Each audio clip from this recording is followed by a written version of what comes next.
নমস্কার বন্ধুরা, আজ আমরা চলে এসেছি কলকাতা সংলগ্ন পানিহাটি এলাকার মহোৎসবতলা ঘাটে।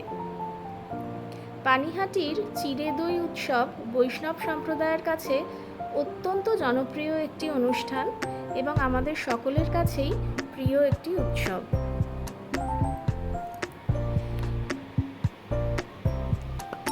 এই রাস্তাটি দেখা যাচ্ছে, এই রাস্তাটি দিয়েই মূলত ভক্তদের আগমন হয়।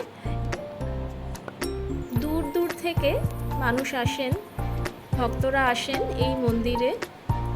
দেখতে পাচ্ছেন শ্রী চৈতন্য মহাপ্রভুর এই মন্দির, এই সেই ঐতিহাসিক মন্দির যেখানে শ্রী চৈতন্য মহাপ্রভুর আবির্ভাব হয়েছিল আজ থেকে প্রায় 500 বছর আগে।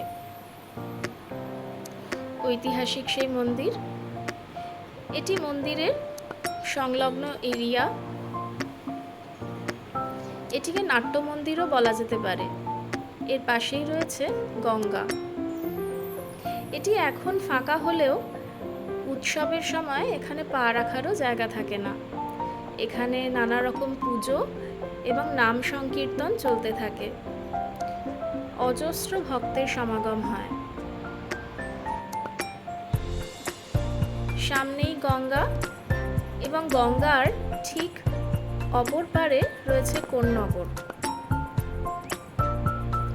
কোন্নগর থেকে লঞ্চে করে এই পানিহাটি ঘাটে আসা যায় এবং যারা শ্রীরামপুর থেকেও আসতে চান তারাও শ্রীরামপুর থেকে অটো বা টোটোয় করে কোন্নগর ঘাটে এসে সেখান থেকেও এই পানিহাটি ঘাটে এসে উপস্থিত হতে পারেন।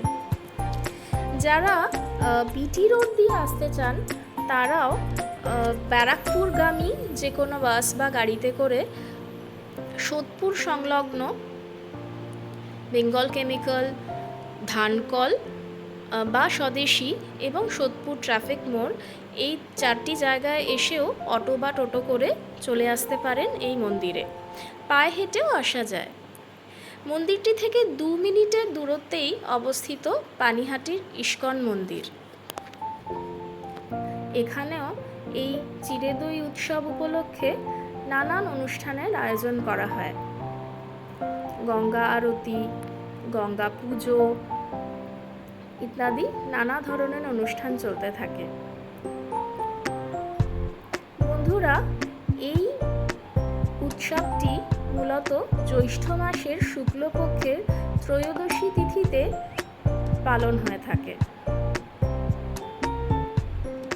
দেখতে পাচ্ছেন ইতিমধ্যেই ভক্তের সমাগম। দূর দূরান্ত থেকে বহু মানুষ ইতিমধ্যেই এসে উপস্থিত হয়েছেন। এই ইস্কন মন্দিরেও ভোগের আয়োজন হয়, নাম সংকীর্তন হয় এবং বহু মানুষ এসে এখানে ঈশ্বরের আরাধনায় নিজেকে লিপ্ত করেন। বহু মানুষ ভোগ গ্রহণ করছেন।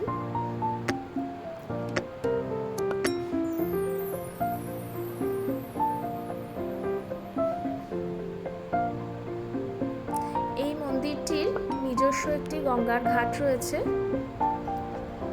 এবং এইখানের যা আয়োজন তা সবটাই ইস্কনের মন্দিরের তরফ থেকেই আয়োজন করা হয়েছে।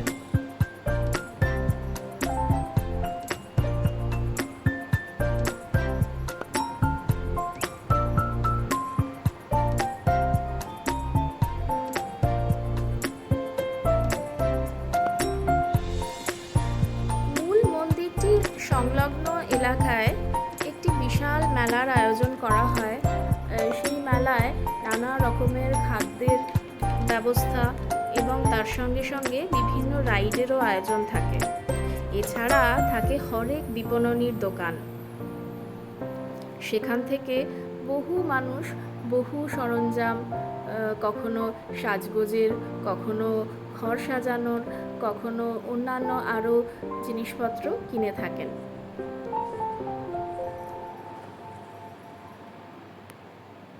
আর এই ইস্কন মন্দিরেও খিচুড়ি এবং তার সঙ্গে সঙ্গে পায়েস ইত্যাদি নানা ধরনের প্রসাদ বিতরণ করা হয় ভক্তদের জন্য।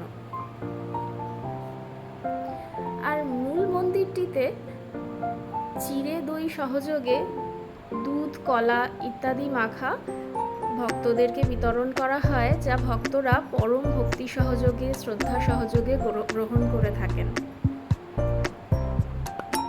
এটি সেই ইস্কন মন্দিরের গঙ্গার ঘাট। এখানে গঙ্গা পুজো হয় এবং আরও অন্যান্য উৎসব হয়।